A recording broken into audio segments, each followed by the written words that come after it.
Hello, I'm in a 2012 Dodge Ram 1500 and today I'm going to show you how to use your front defrost.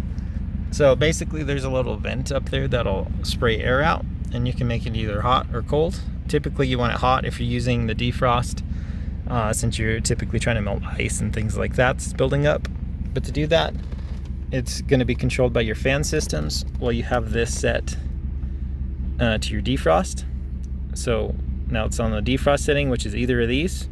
This one shoots only under the windshield. This one will blow air also on your feet.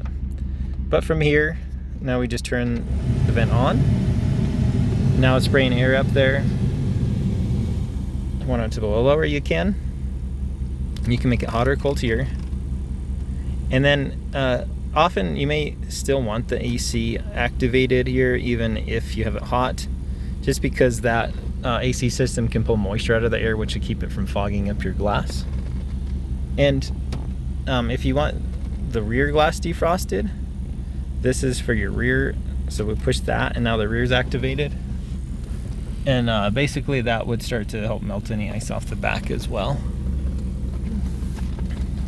And when you're finished with these, so turn the rear off, make sure that light's turned off. And then for the front, you just have to turn the fan all the way off and it turns off the front. But I hope this was helpful. Hope you have a wonderful day.